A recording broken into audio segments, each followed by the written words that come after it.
ఓం గం గణపతయే నమః. ఓం జ్ఞానానందమయం దేవం నిర్మలస్ఫటికాకృతిం ఆధారం సర్వవిద్యానాం శ్రీ హయగ్రీవముపాస్మహే. శ్రీ లక్ష్మీ హయగ్రీవాయ నమః.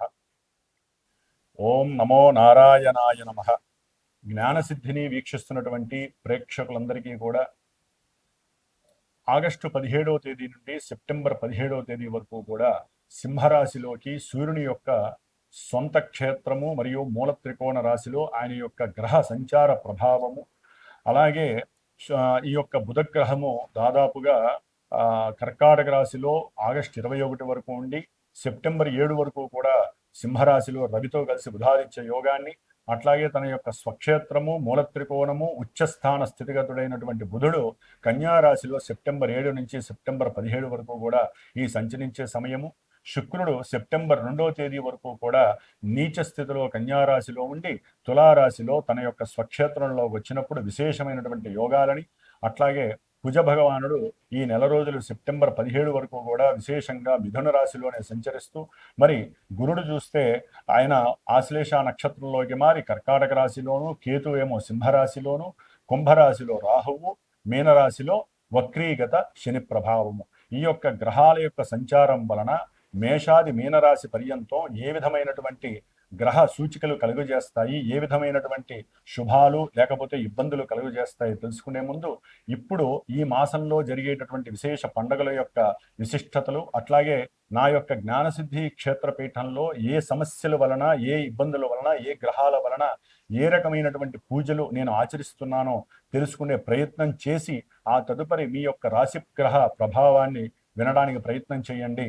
డైరెక్ట్గా మనం రాశి ఫలితాలు, గ్రహ ఫలితాలు వినటం వలన మానసికంగా బుద్ధిపరంగా ఎన్నో దోషాలు ఆ గ్రహాలు మనకు కలుగు చేస్తాయి. కాబట్టి ముందు శుభకరమైనటువంటి శుభపరమైనటువంటి విషయ పరిజ్ఞానాన్ని తెలుసుకొని వాటిని ఆచరించడానికి అందరూ ప్రయత్నం చేయండి. జ్ఞానసిద్ధిని వీక్షిస్తున్నటువంటి ప్రేక్షకులందరికీ కూడా శ్రావణ మాసం శుభాకాంక్షలు. ఈ యొక్క శ్రావణ మాసంలో మనకి గ్రహాలలో మార్పే కాకుండా మరి ఈ ఆగస్టు 14వ తేదీ నుండి కూడా, అంటే దాదాపుగా 13వ తేదీ నుండి కూడా విశేషమైనటువంటి శ్రావణ మాసం పండుగలు ప్రారంభం అవుతున్నాయి. శ్రావణ మాసంలో 14వ తారీఖున మొదటి శుక్రవారం ప్రారంభమై 21 రెండవ శుక్రవారము, శ్రావణ పౌర్ణమి 28వ తేదీ. ఆ విధంగా 5 శుక్రవారాలు, 4 సోమవారాలు, 4 శ్రావణ మంగళవారాలు చాలా విశేషమైనటువంటి ప్రాధాన్యత స్త్రీమూర్తులకి సంబంధించినటువంటిది. దాని వలన మాంగళ్య సౌభాగ్యము, అఖండ అష్టైశ్వర్యాలు, సత్సంతాన వృద్ధి, కుటుంబ వంశ వృద్ధి కలుగుతుంది. అట్లాగే మనకి 17వ తేదీన 17వ తేదీన నాగపంచమి, గరుడ పంచమి, అలాగే విశేషముగా సూర్యుడి యొక్క సంక్రమణం సింహరాశిలోకి జరగబోతోంది. అంటే తన ఇంట్లోకి తన యొక్క స్వక్షేత్రము మూల త్రికోణ రాశి అయినటువంటి సింహరాశిలోకి సూర్య భగవానుడు సాక్షాత్తు శ్రావణ మాసానికి ఆయనే అధిష్టాన దేవత. మరి ఆ మహానుభావుడు తన యొక్క సొంత ఇంట్లో వచ్చినప్పుడు అన్ని రాశుల వారికి, అన్ని నక్షత్రాల వారికి జరుగుతున్న దశ అంతర్దశలన్నీ కూడా అనుకూలించాలని ఆశిస్తూ, అట్లాగే శ్రావణ పౌర్ణమి విశేషముగా ఈ నెల ఆగస్టు 28వ తేదీన, మరి అదే రోజున స్వామివారు మనకి జ్ఞానాన్ని భిక్షగా అందించేటటువంటి హయగ్రీవుని యొక్క జయంతి అంటే ఉత్పత్తి. అట్లాగే గాయత్రి జయంతి, వేదాలకి మూలము ఆవిడే అన్నమాట. గాయత్రీదేవి యొక్క జన్మ దినోత్సవం, అట్లాగే రాఖీ పండగ, అట్లాగే ఆగస్టు 31వ తేదీన సంకష్టహర చతుర్థి. మనకున్నటువంటి ఎన్నో వ్యాపార నష్టాలు, ధన నష్టాలు, అట్లాగే బుద్ధిహీనత్వం కలిగినటువంటి మాట తీరులో తేడాలు, వీటి వలన ఎన్నో ఇబ్బందులు ఎదుర్కోవడానికి ఆ యొక్క గణపతి యొక్క అనుగ్రహము లభించేటటువంటి శ్రావణ మాసం. కాబట్టి శ్రావణ మాసంలో ఇన్ని విశేషమైనటువంటి పండగలతో పాటుగా అందరూ తెలుసుకోవాల్సిన విషయము శ్రద్ధగా వినండి. ఎందుకంటే మేషాది మీనరాశి పర్యంతం విషయ పరిజ్ఞానం ఒకటైతే గనక అసలు మనకి అంతరిక్షంలో ఏం జరుగుతుందో తెలియకుండా ఎంతసేపటికి భూలోకంలో మన రాశిది, మన నక్షత్రం ఇది, మనకి ఈ బాధలు జరుగుతున్నాయి అని కాకుండా ఏ గ్రహం వలన ఏ సమస్యలు కలుగుతాయి, వాటికి ఏదైనా పరిష్కారం ఆచరిస్తే శుభం జరుగుతుంది అని ముందుగా మనం అందరం కూడా ఆలోచించాల్సినటువంటి విషయం.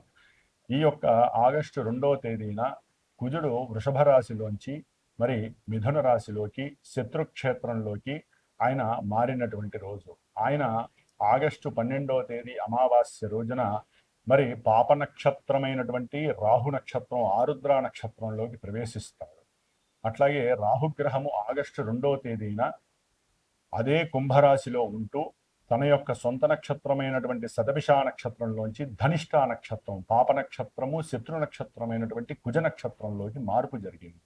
అంటే ఇక్కడ మిథున రాశిలో ఉన్నటువంటి కుజుడు అట్లాగే కుంభరాశిలో శని యొక్క క్షేత్రంలో ఉన్నటువంటి ఈ యొక్క రాహువు ఇరువురు కూడా ఒకరి నక్షత్రం నుంచి ఒకరు మారటం, అంటే ఒకరి నక్షత్రంలోకి ఒకరు మార్పు జరగటం మన జ్యోతిష్య శాస్త్రంలో అది రెండు పాపగ్రహాలు నక్షత్ర మార్పు జరగటం అత్యంత శోచనీయమైనటువంటి విషయం. ప్రమాదకరమైనటువంటి ఇబ్బందులు కూడా కొన్ని రాశుల వారికి కొన్ని నక్షత్రాల వారికి కలుగుతాయి. ముఖ్యంగా మేషరాశి, వృశ్చిక రాశి, మకర రాశి, కుంభరాశి, అలాగే మనకి మృగశిర నక్షత్రము, చిత్తా నక్షత్రము, ధనిష్ట నక్షత్రము, ముఖ్యంగా రాహు నక్షత్రాలైనటువంటి ఆరుద్ర నక్షత్రము, స్వాతి నక్షత్రము, అలాగే మనకి శతభిష నక్షత్రం. ఈ రాశుల వారికి ఈ యొక్క నక్షత్రాల వారు కలిగినటువంటి వాళ్ళు ఈ రాశుల వారు ముఖ్యంగా కుజ మహర్దశలు, శని మహర్దశలు, రాహు మహర్దశలు, అంతర్దశలు జరిగేటటువంటి వారు.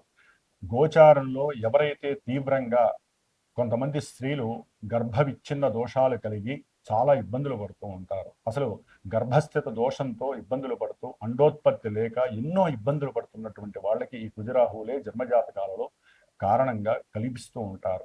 ఆలస్యానికి శనికారకుడైతే గర్భ విచ్ఛిన్నాన్ని కలుగజేసేటటువంటి వాళ్ళు ఈ కుజరాహువులు. దీన్నే మనము జ్యోతిష్య శాస్త్రంలో జన్మ లగ్నాతో కానీ చంద్ర లగ్నాతో కానీ పంచమ స్థానంలో రాహు కానీ కుజుడు కానీ కేతువు కానీ ఉన్నట్లయితే విపరీతమైనటువంటి గర్భస్థిత విచ్ఛిన్న దోషాలు కలుగజేస్తూ ఉంటారు. అలాగే ప్రజెంట్ శుక్రుడు కూడా కన్యారాశిలో నీచ స్థితిలో ఉండటం వలన మరి కొంతమంది పురుషులకి వీర్యోత్పత్తి విషయంలో ఎన్నో ఇబ్బందులు కలుగుతూ ఉంటాయి. అట్లాగే వీర్య కణాలు ఎన్నో బలహీనపడేటటువంటి రోజులు శుక్రుడు బలహీనంగా ఉన్నప్పుడు. కాబట్టి ఈ విధంగా అంతరిక్షంలో ఉన్నటువంటి గ్రహాల వలన ముఖ్యంగా కుజరాహువుల యొక్క నక్షత్ర మార్పు వలన భూ సమస్యలు, గృహపరమైనటువంటి కట్టడాల విషయాలలో సమస్యలు, ప్రమాదాలు, అట్లాగే గొడవలు, కొట్లాటలు, మోసాలు, తీవ్రమైనటువంటి భార్యాభర్తల మధ్య విపరీతమైనటువంటి గొడవలు, ఇల్లీగల్ సమస్యలు, వీటి వలన కోర్టు సమస్యలు, ఇట్లా చెప్పుకుంటూ పోతే విపరీతమైనటువంటి ఎన్నో అగాధాలు, సమస్యలు, వివాహం కానటువంటి వాళ్ళకి కుజదోషం అనేటటువంటిది కొన్ని రాశుల వారికి వర్తిస్తూ ఉంటుంది. అవన్నీ కూడా మనం ముందుగా చెప్పుకుందాం. ముఖ్యంగా కుజదోషం వలన వివాహము ఆటంకం జరగటం, వివాహం అయిన తర్వాత గొడవలతో కూడి విడిపోవటము, రాహుతో గనక జన్మజాతకాలలో ఎవరికైనా కుజరాహుల యొక్క సంయోగం అంటే వాళ్ళిద్దరు గనక కలిసి ఉన్నా ఇలాగే గనక జన్మజాతకాలలో కుజుల్లో రాహు కానీ రాహులో కుజుడు కానీ జరుగుతున్న ఈ విధమైనటువంటి నక్షత్రాల వారికి తప్పనిసరిగా మనం ఇందాక చెప్పుకున్నటువంటి దోషాలన్నీ కూడా వర్తిస్తూ ఉంటాయి. అందరికీ వర్తించవండి. ఎందుకంటే కొంతమందికి జన్మజాతకాలలో విశేషమైన గురు మహర్దశలు, చంద్ర మహర్దశలు జరగడానికి అవకాశం ఉంటుంది. కానీ జన్మ రాశి నుంచి ఈ గ్రహాలు ఎక్కడెక్కడ ఉన్నాయో ఆ యొక్క రాశుల వారికి విపరీతమైనటువంటి నష్టాలు. ముఖ్యంగా ఉదాహరణకి కొన్ని రాశులు చెప్తాను. వృషభ రాశి వారికి మాట నష్టము, ధన నష్టము, వ్యాపారంలో ఇబ్బందులు, ఉద్యోగపరమైనటువంటి సమస్యలు. అట్లాగే మిథున రాశి వారికి ఏది అనుకున్నా సరే అన్నీ కూడా ఎదురు దెబ్బలు తగిలి భార్యాభర్తల మధ్య సమస్యలు, విపరీతమైనటువంటి కోపము, ఆవేశము, బంధువులతో విరోధత్వము. కర్కాటక రాశి వారికి చూస్తే కుజుడు వలన రాహు వలన కూడా విపరీతమైనటువంటి శత్రుబాధలు, రోగ బాధలు, ఏదైనా భూ సమస్యలకి సంబంధించినటువంటి వ్యవహారాలు, ఆత్మహత్య ప్రయత్నాలు చేసుకోవటం, వ్యాపారంలో విపరీతమైనటువంటి పెట్టుబడులు, నష్టాలు. అట్లాగే కన్యా రాశి వారికి ఉద్యోగపరమైనటువంటి ఆటంకాలు, ఇబ్బందులు. తులారాశి వారికి ప్రయాణానికి సంబంధించినటువంటి, ప్రేమకి సంబంధించినటువంటి, వివాహానికి సంబంధించినటువంటి, సంతానానికి సంబంధించినటువంటి ఇబ్బందులు కలిగే అవకాశం ఉంటుంది. వృశ్చిక రాశి వారికి భూపరమైన అట్లాగే గృహపరమైనటువంటి, వాహనపరమైనటువంటి ఎన్నో సమస్యలు ఎదుర్కొనేటటువంటి పరిస్థితులు. అట్లాగే వీరి యొక్క ఆరోగ్యం క్షీణించటం, తల్లిగారి యొక్క ఆరోగ్యం క్షీణించటం, మాతాపితృలకి సంబంధించినటువంటి ఆరోగ్యాల విషయాలలో వీరు చింతత పడటము, ఉద్యోగాలు పోవటము, ఉద్యోగాల్లో సమస్యలు కలగటం వీరికి వృశ్చిక రాశి వారికి జరిగే అవకాశం ఉంటుంది. ధనుస్సు రాశి వారికి అయితే గనక పిల్లలతో సమస్యలు కలిగే అవకాశము, పెట్టిన పెట్టుబడుల్లో వ్యాపార భాగస్వాముల మధ్య మాట ఉద్ధృతి పెరగటము, అట్లాగే భార్యాభర్తల మధ్య కాస్త సంకుచితమైనటువంటి వాతావరణం కలగటం.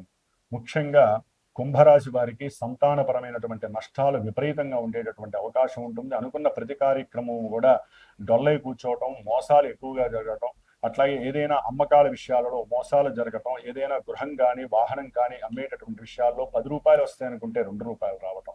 మీనరాశి వారికి విద్యార్థులకి విపరీతమైనటువంటి కోపము, ఆవేశం పెరగటం, కుటుంబంలో సౌఖ్యం తగ్గటం, అట్లాగే తండ్రి యొక్క ఆస్తుల పరంగా అమ్మే విషయాలలో ధనపరమైనటువంటి నష్టాలు, భార్యాభర్తల మధ్య సౌఖ్యహీనత కలగటము, ముఖ్యంగా ఫ్రెండ్స్ వలన కూడా కొంత మానసికమైనటువంటి నిర్లిప్తత, ప్రేమించుకున్న వాళ్ళకి కొంచెం అగాధమైనటువంటి చర్యలు. ఈ విధంగా ఈ యొక్క రాశుల వారికి విపరీతమైనటువంటి కుజరాహుల యొక్క సమ్మేళనం వలన నష్టాలు కలుగుతాయి.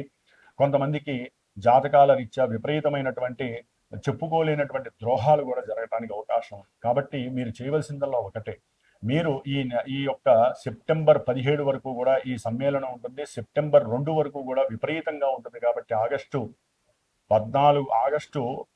12 నుంచి సెప్టెంబరు 2వ తేదీ వరకు విపరీతమైనటువంటి రగడ సమస్యలు ఉంటాయి. కాబట్టి కుజరాహుల వలన మీరు సుబ్రహ్మణ్యేశ్వరుడికి ఇంట్లో పూజలు చేసుకోండి. బయట చక్కగా నాగపంచమి ఇలాంటివి ఎన్నో వస్తూ ఉంటే చేసుకోండి. స్వామివారి యొక్క అనుగ్రహం, సుబ్రహ్మణ్య అనుగ్రహం పొందండి. రుణబాధలు ఉన్నవారు రుణ విమోచనం చేసుకుంటూ ఉండండి. దేవాలయాల్లో ప్రదక్షిణాలు చేయండి. అట్లాగే బ్రాహ్మణులకి ఎవరికైనా స్వయంపాక దానాలు ఇవ్వండి. ఇవన్నీ కుదరట్లేదు, విదేశాలలో ఉన్నాం, లేదా మాకు సమయం సరిపోవట్లేదండి, లేకపోతే మంత్రబలం చాలా గొప్పది అనుకుంటే మా యొక్క శ్రీమాత జ్యోతిషాలయ పీఠంలో విశేషంగా ఈ సమస్యలు ఎవరైనా సరే అనుభవిస్తున్న వాళ్ళకి నేను ప్రత్యేకించి నిత్యము కూడా గోత్రనామాదులు తెలియజేసి కుజరాహుల యొక్క దోష పరిహారార్థమై, అట్లాగే దంపతుల యొక్క అనుకూలత కోసమై, సత్సంతాన యోగ్యత కోసము, విశేషంగా భూమి, గృహము వీటికి సంబంధించినటువంటి దోష పరిహారార్థమై నేను ప్రత్యేకించి ఆగస్టు 15వ తేదీ నుండి కూడా శని భగవంతుడికి అట్లాగే కుజరాహులకి సంబంధించినటువంటి శుక్రుడికి సంబంధించినటువంటి దోష పరిహారార్థమై సుబ్రహ్మణ్యేశ్వర స్వామి యొక్క ప్రీతికరమైనటువంటి సర్పసూక్త జపాన్ని, శనికి సంబంధించినటువంటి విశేషమైన శని జపాన్ని, మంజుసూక్త జపాన్ని, అట్లాగే రాహు వల్ల కలిగేటటువంటి సమస్యలు, భయము, భ్రాంతులకి సంబంధించి దుర్గా సూక్త జపాన్ని ఆచరిస్తూ దాదాపుగా సెప్టెంబర్ 4వ తేదీ వరకు కూడా ఇది జరిగే అవకాశం ఉంటుంది. తరువాత కుక్కే సుబ్రహ్మణ్యేశ్వర స్వామి దగ్గరికి వెళ్ళి ఈ 18 రోజులు ఎవరి పేరు మీద అయితే గనక స్వామివారు అంటే చిన్న సుబ్రహ్మణ్యేశ్వర స్వామి వారి యొక్క పంచలోహ విగ్రహాన్ని ఆయనకి అభిషేకం చేసి ఆరాధన చేసి దారాదత్తం చేస్తామో ఆ యొక్క రక్షని స్వామివారి దగ్గర పూజ చేసి కుక్కే సుబ్రహ్మణ్యేశ్వర స్వామి దగ్గర ఎవరైతే గోత్రనామాదులు నాకు ఇచ్చి నేను 18 రోజులు వారి యొక్క శ్రేయస్సు కోసము, సంతానం కోసము, గృహయోగ్యం కోసము ఏవైతే కోర్టు సమస్యల వలన ఇబ్బందులు పడుతున్నారో అవన్నీ నిర్వీర్యం కావడానికి, మీకు స్వలాభం కలగడానికి, ఆరోగ్యవంతులే ఉండటానికి నేను చేసే ఈ ప్రయత్నంలో ఎవరైతే సహకరిస్తారో వారికి ప్రత్యేకించి హోమం చేసి ఆ హోమ ద్రవ్యాన్ని పంపిస్తాను. ప్రతిదీ కూడా మీ అందరికీ అప్డేట్ ఉంటూ ఉంటుంది నేను చేసే ప్రతి పూజ కూడా. కాబట్టి ఎవరైనా పాల్గొనదలిచిన వాళ్ళు ఉంటే ఈ నెల రోజులు విశేషంగా మీ ఇళ్లలో మీరు వ్రతాలు, నోములు చేసుకుంటూ పూజలు చేసుకుంటూ, కుదరనటువంటి వాళ్ళు జాతకంలో సమస్యలు బాగా ఎక్కువయ్యి మంత్రబలాన్ని, అట్లాగే యంత్రబలాన్ని, తంత్రబలాన్ని కావలసిన వాళ్ళు, అట్లాగే హోమం చేసుకోవాలంటే విశేషమైనటువంటి ఖర్చు అవుతుంది. అదే మన పీఠం తరపున, జ్ఞానసిద్ధి క్షేత్రపీఠం తరపున నేను అందరికీ అందుబాటులో ఉండాలి అనే ఉద్దేశంతో నా యొక్క స్వయం ప్రతిభతో, స్వయం శక్తితో నేను ఆచరిస్తూ నలుగురు బ్రాహ్మణ చేత ఆచరింపజేస్తూ ఈ యొక్క కార్యక్రమం ద్వారా మీ అందరికీ ఎవరైతే చేయించుకుంటారో వారందరికీ స్వలాభం కలిగేటట్టుగా చేస్తాం. మరి ఈ యొక్క ఆగస్టు 17వ తేదీన సూర్యుడు సింహరాశిలో సంక్రమణం చేసి సెప్టెంబర్ 17వ తేదీ వరకు కూడా ఆ మహానుభావుడు సింహరాశిలో ఉండటం వలన మేషాది మీనరాశి పర్యంతం ఎవరికి ఎటువంటి శుభాలు కలుగుతాయి, ఎవరు ఏ విధంగా జాగ్రత్త పడాలో తెలుసుకుందాం. ఓం నమో నారాయణాయ.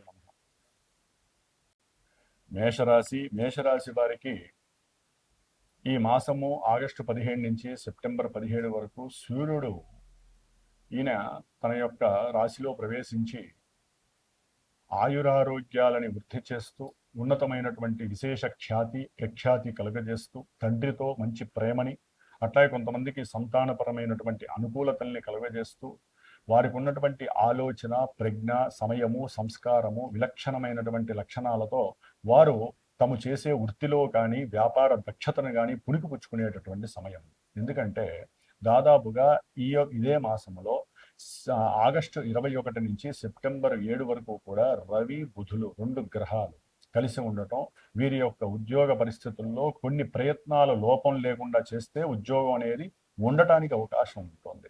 లేకపోతే ఉద్యోగ అవకాశాలు చాలా మందికి పోవడానికి, అంటే తెలుసో తెలియకో ఏదో పిచ్చితనంగా మాట్లాడడం ద్వారానో, లేకపోతే ఏదో ఒక ఫంక్షన్స్కి వెళ్ళటం ద్వారా సరైనటువంటి పని ఆఫీస్లో ఉన్నప్పుడు దానికి సంబంధించిన సంతకాలు చేయకపోవటము, ఆ పేపర్స్ వేరే వాళ్ళకి అప్పజెప్పలేకపోవటము, ఈ విధంగా కూడా రవి బుధులు 5వ స్థానంలో ఉండి కేతుగ్రహము రాహుగ్రహంతో కలవటం వలన ఈ యొక్క సమస్యలు, ఉద్యోగంలో బంధకాలు, ఇబ్బందులు, మీ యొక్క అధికారుల వలన కష్ట నష్టాలు పడే అవకాశం ఉంటుంది. కొంతమంది స్త్రీలకి సంతానపరమైనటువంటి నష్టం కూడా కలగడానికి అవకాశం ఉంటుంది. గర్భవిచ్ఛిన్న దోషాలు జరగడానికి అవకాశం ఉంటుంది. జాగ్రత్తగా ఉండాలి. ప్రయాణాల యందు ఎక్కువగా ఆశ కలుగుతుంది, కోరిక కలుగుతుంది, వెళ్ళే అవకాశము ఉంటుంది. దైవధ్యానం అంటే విష్ణుమూర్తికి సంబంధించినటువంటి రామాలయమో లేకపోతే నరసింహస్వామి ఆలయమో ఏదో ఒక ఆలయానికి వెళ్ళే అవకాశం ఈ నెల రోజులు ఉంటుంది. ముఖ్యంగా ఈ యొక్క మేషరాశి వారికి కుజగ్రహము విశేషమైనటువంటి ప్రాధాన్యతని కలుగజేస్తోంది. ఉద్యోగానికి సంబంధించినటువంటి కార్యదక్షత, ఆ ఉద్యోగానికి వీళ్ళు ఇంటర్వ్యూకి కావలసినటువంటి ప్రిపరేషన్ చాలా అత్యద్భుతంగా, చాలా విశేషమైనటువంటి శక్తితో, మంచి పరాక్రమంతో నాకు ఇక తిరుగులేదు, ఈ నెలలో నేను ఉద్యోగాన్ని సాధిస్తాను అనేటటువంటి మానసిక తత్వాన్ని, వీరికి ఉన్నటువంటి ఆలోచనని, ఆవేశాన్ని కూడా సరైన సమయంలో సరిగ్గా అప్లై చేయడం ద్వారా మంచి ఉద్యోగ ప్రాప్తికి ఆ నాంది పలిగేటటువంటి అవకాశం కలుగుతోంది. అట్లాగే దూర ప్రయాణాలు చేసే అవకాశం కలుగుతుంది. ఈ ప్రయాణాల యందు కాస్త మాట్లాడేటప్పుడు జాగ్రత్తగా ఉండండి. తండ్రి యొక్క ఆస్తికి సంబంధించినటువంటి కోర్టు వ్యవహార సమస్యల్లో కూడా కొంతవరకు మీరు గనక సరిగ్గా తలుచుకుంటే లాభం కలగటానికి ఉంటుంది. అట్లాగే జన్మజాతకంలో ఈ యొక్క గ్రహస్థితి, మీ యొక్క గ్రహస్థితికి అనుకూలంగా ఉంటేనే ఇవన్నీ జరుగుతాయి. ముఖ్యంగా ఈ యొక్క మేషరాశి వారికి వివాహకారకుడు, ధనకారకుడు, కుటుంబకారకుడైనటువంటి శుక్రుడు సౌఖ్యాన్ని ఇవ్వడానికి, వాహనాన్ని ఇవ్వడానికి, వాహనం మీద ప్రయాణాలు చేసిన ఏదైనా సరే ఈయన సెప్టెంబర్ 2 వరకు కూడా ఈ యొక్క మేషరాశి వారికి బాలేదు. ఎన్నో సమస్యలు, ఆర్థికపరమైనటువంటి సమస్యలు, కుటుంబంలో భార్యతో సమస్యలు, కుటుంబంలో తల్లితో సమస్యలు, ఆడవాళ్ళకి అత్తగారితో మామగారితో సమస్యలు, అట్లాగే ఈ యొక్క ఎవరైతే వివాహం చేసుకోవాలి అనుకుంటున్నారో ఆ వివాహము అక్కడ దాకా రావటం, శని యొక్క దృష్టి కూడా శుక్రుడి మీద పడడం ద్వారా తెలిసో తెలియకో వీరికున్న ఆర్థిక లాభం సరిగ్గా లేదనో, ఉద్యోగం సరిగ్గా లేదనో, ఉద్యోగంలో ఆర్థికంగా వీరు స్థిరపడలేదనో, వివాహాలు వెనక్కి వెళ్ళిపోవటం, వివాహానికి సంబంధించిన విపరీతమైనటువంటి కష్టాలు, వివాహం అయినటువంటి దంపతులు అతి తొందర కాలంలోనే, అంటే పెళ్ళైన తర్వాత ఇది కరెక్ట్గా విడిపోయేటటువంటి సమయం. చాలా జాగ్రత్తగా ప్రశాంతంగా ఉండటానికి ప్రయత్నం చేయండి. ఈ యొక్క శుక్ర భగవానుడు 6వ స్థానంలో ఉంటే కోర్టు వ్యవహారాదులు కంపల్సరీ జరుగుతాయి. భార్యాభర్తల మధ్య కానీ, వ్యాపార భాగస్వాముల మధ్య కానీ, కుటుంబంలో ఉన్నటువంటి వ్యక్తుల మధ్య కానీ కంపల్సరీ జరుగుతాయి. ఎందుకంటే ఇక్కడ కుజగ్రహము శుక్రుని చూస్తోంది 4వ దృష్టితో, శనిగ్రహము వక్రించి శుక్రగ్రహాన్ని చూస్తోంది. కాబట్టి చేసేటటువంటి వృత్తి, ఉద్యోగ, వ్యాపారాదుల్లో కూడా మీరు అనుకున్నది జరగకపోయినా, లేకపోతే స్త్రీ యొక్క కలయిక వలన కావచ్చు, అంటే ఎవరో ఒకళ్ళు అకస్మాత్తుగా ఒక స్త్రీ రూపకంగా కలవటం, వారితో మీరు ఏదో విషయమైన కుటుంబ విషయాల్ని షేర్ చేసుకోవడం ద్వారా కుటుంబంలో కలహాలు కలగడానికి ఉంటుంది. స్త్రీయే కాదండి, పురుషులకి స్త్రీ, స్త్రీకి పురుషులు కూడా అయ్యేటటువంటి అవకాశం ఉంటుంది. కాబట్టి ఇక్కడ కొన్ని పాతకాలంలో చేసిన తప్పులు బయటకు వచ్చే అవకాశం ఉంటుంది. భార్యాభర్తల మధ్య అవి అన్ని సమస్యలుగా ఉండే అవకాశం ఉంటుంది. కాబట్టి దీని వలన ఈ యొక్క కొన్ని కాంటాక్ట్స్ వలన స్త్రీ పురుషులకు మధ్య పెళ్ళైన తర్వాత చాలా సమస్యలు వస్తాయి. కాబట్టి వివాహం ముందే కొన్ని నెలల ముందు ఈ యొక్క ఎవరైతే స్నేహత్వంగా ఉంటారో స్త్రీ పురుషులు, వారు మొత్తం కూడా బ్యాన్ చేసేసుకోండి. లేకపోతే పెళ్ళైన తర్వాత అవే ఫోన్లు మీకు సమస్యాత్మకంగా మారే అవకాశం ఉంటుంది. అట్లాగే మేషరాశి వారికి కుజగ్రహము అట్లాగే శుక్రగ్రహము ఉన్నంతలో ఆ యొక్క దృష్టి ప్రభావము, బుధుడు అట్లాగే రవి ఈ రెండు కలిసి ఉండటము, ఆఫ్టర్ సెప్టెంబర్ 7 తర్వాత మేషరాశి వారికి ఇక తిరుగులేదు, ఉన్నత ఉద్యోగ ప్రాప్తి కలుగుతుంది. ఏదైనా భూములకి సంబంధించిన వ్యవహారమై కోర్టు వ్యవహారాలు ఉంటే అవన్నీ కూడా తీరిపోయే అవకాశం ఉంటుంది. ఏదేమైనప్పటికీ ఇవన్నీ శుభాలు జరగాలన్నా కంపల్సరీ జన్మజాతకంలో మీకు అనుకూలమైనటువంటి గ్రహ దశలు, అంతర్దశలు, లగ్నానికి వీళ్ళు ఎటువంటి వాళ్ళో తెలుసుకొని ఇక్కడ గోచారంలో అవి శుభత్వాన్ని కలుగజేస్తాయి, లేకపోతే అశుభత్వాన్ని కలుగజేస్తాయి. కాబట్టి మేషరాశి వారు ముఖ్యంగా సకల కార్య సిద్ధి కోసము ఆదిత్య హృదయాన్ని, విష్ణు సహస్రనామాన్ని, లక్ష్మీదేవికి సంబంధించిన కనకదార స్తోత్రాన్ని, ఆ దంపతులైతే అర్ధనారీశ్వర స్తోత్రాన్ని జపించండి. మీకు అంతా శుభమే జరుగుతుంది. ఓం నమః శివాయ.